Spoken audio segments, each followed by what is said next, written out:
Despite being bombarded with questions about a comeback, Khabib's coach Javier Mendez claims his fighting days are over for good. He loves coaching his brothers and wants to see them win titles now. But he's still pretty vocal when it comes to UFC fighters, and his recent comments about hanging up the gloves have prompted a response from the legendary Tony Ferguson. Keep watching this video for more on the Eagle. First up, a promise. Khabib Nurmagomedov easily secures a spot in the top 5 most dominant fighters of all time. The lightweight retired back in 2020 with a perfect record of 29 wins and 0 losses. And while the Eagle retired at the top of the pedestal, he's still the center of a lot of criticism because fighters and fans both think he left the sport too early. He also gets called out for having a fairly easy journey to the lightweight title, compared to guys like Charles Oliveira and Conor McGregor. Now don't get us wrong, we don't think his journey to the top of the mountain has been an easy one, but he's never really been tested. His last 3 fights before retirement were difficult, no doubt about it. Going up against guys like Conor, Dustin,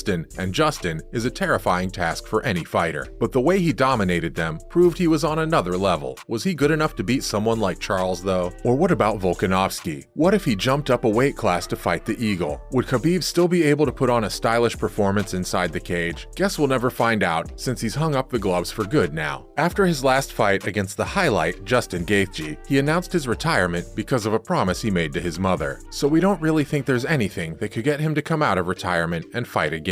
Next, settled as a coach. Khabib's longtime coach and mentor Javier Mendez claims his days as a fighter are officially over. Javier thinks Khabib has settled as a coach, and to be honest, he's really good at it. He's been working with a lot of guys, but Islam is, without a doubt, the most promising fighter in his stable. Both Mendez and Nurmagomedov have been working endlessly to train Islam and make sure he brings home the title come UFC 280. But there's one thing Javier said that really stuck with us. He talked about how the Eagle is on another mission now. A mission that happens to be much bigger than fighting. He's had his chance, and now he wants to make sure his brothers get an equal opportunity to make a name for themselves in the UFC. Of course, they're not his real brothers, but to him they are. The death of his father, Abdulmanap Nurmagomedov, also played a huge role in Khabib's decision to retire from the game. His father passed away a few months before his final fight at the UFC, and that's also the reason why his mother made him promise he'd never fight again. The father-son duo was super close, with the late Abdulmanap pretty much coaching Khabib ever since he was a kid. It was probably an extremely emotional fight for Khabib, and hanging up the gloves was the right option at that time. And while it sucks, there's absolutely no chance he'll ever come back to fight someone like Charles or Alexander. The Eagle has left behind a legacy that can never be matched. Moving on, a stable of champions. Before telling you what Ferguson had to say about Khabib's retirement comments, we'd like to touch up on the undefeated fighter's vision of a stable full of champions. As we said before, Khabib has been working closely with Islam Makhachev in hopes of guiding him to his first UFC championship. Believe it or not, Islam is actually labeled as the Russian prodigy filling the space left vacant by the former lightweight champion himself. But it's also led to a lot of controversies, since fans still think Islam is surfing Khabib's wave as he doesn't deserve a title fight just yet. Apart from Makhachev, the Eagle is also training guys like Umar and Abubakar Nurmagomedov, Zubaira Tukhugov, and Usman Nurmagomedov. If he's out there defending his legacy in title fights against some of the meanest fighters in the division, then who's going to look after his stable of future champions? He has a passion for training, and we're guessing that's also because of the relationship he had with his late father. So when Javier says Khabib has settled as a coach and there's no possibility of him coming back in the cage, we totally agree with him. We don't think there's any fight out there enough to make the former champ want to break a promise he made to his mother. But there's also been a lot of speculation that Charles might be on the offensive if he's able to subdue Islam at UFC 280. He'll tease Khabib with the title of having defeated his hyped prodigy. So who knows, there might just be a twist in the tale after all. We might be seeing Khabib fight somewhere down the line. Following up, he needs the money. You gotta feel for Tony. He's an exceptional fighter who just couldn't make it. And by making it, we mean he couldn't become a dominant UFC champion. Because if we're talking about his career in general, there's no doubt he's a legend of the game. He's done so much for MMA and will always hold a very special place in our hearts. But seeing him get butchered fight after fight is just really sad. It feels like he's lost his touch as a fighter, and anything beyond here is just damage for El Cucuy. So why does he continue to fight and put himself through torture? Well, Khabib thinks Tony is in dire need of money. He's broke, and that's why he continues to fight, so he can put food on the table. And while that might be true to some extent, it points to a bigger problem here. He's been around for so long, and he's still broke. Either the guy has a really bad spending habit, or the UFC hasn't paid him enough for his service. Remember that press conference when he literally called Dana White a drug dealer who likes to control every aspect of the game? It might even have something to do with that, or maybe we're just thinking too much. Either way, it's not exactly a pleasant situation. If he is in fact having money problems, then the UFC should seriously intervene. Book him for a money fight and give him a nice check so he can peacefully retire from the game. Up next, a classless swipe at the legend. This might sound a bit harsh, but a lot of fighters don't know where to draw the line. Tony can and should respond to Khabib's comment about being broke, but if he's going to drag his late father into the mix, then that's just very classless. El Kukui had a lot of things to say, but it became very classless when he mentioned how Khabib's late father would have been proud of the twat he's become. It was just a tweet with a lot of low blows, nothing worth talking about if we're being honest. Like, if the best thing Tony can come up with is calling Khabib a eunuch, then we really don't know what to say. It almost reminds us of that dirty war between Israel Adesanya and John Jones on Twitter when the middleweight champ mentioned John's mother. And we really don't want to undermine Tony's career, but someone with a 5-loss win streak taking shots at a guy who's never lost a single fight is just embarrassing. It's also got a really negative response from fans who think Tony has some serious CTE from repeated beatdowns in his last few appearances inside the cage. We just think he's trying to end his career with a W so he doesn't have to retire with consecutive losses on his record. Last but not least, where was all this in 2017? Did you know the UFC has tried to match Khabib and Tony 5 times? Yep, 5 times we've been sold into a fight between the two exciting fighters, but it just couldn't materialize. And that's what makes us question where all this drama was back in 2017 when both these guys were being matched. Why did it never happen? If they really hate each other so much, then why didn't they just solve matters inside the octagon? Doesn't make sense, right? If you ask us, we think this is nothing but media betting. Khabib doesn't really need to do any of this to stay relevant, and regardless of Tony's cult following, he actually needs it. But again, mentioning someone's late father is not what we expected from one of our favorite fighters. And to be fair, Khabib didn't trash Tony or something. All he said was his time has passed and he's just fighting to fill up his bank before retirement. What's so bad about that? That's it from our side, folks. So what do you think? Did Khabib really retire too early? And did Tony cross the line when he mentioned the Eagles' late father? Let us know in the comments below. Remember, don't forget to hit the like button and subscribe to our channel for more exciting videos in the future. Thanks for watching, guys, and we'll see you next time.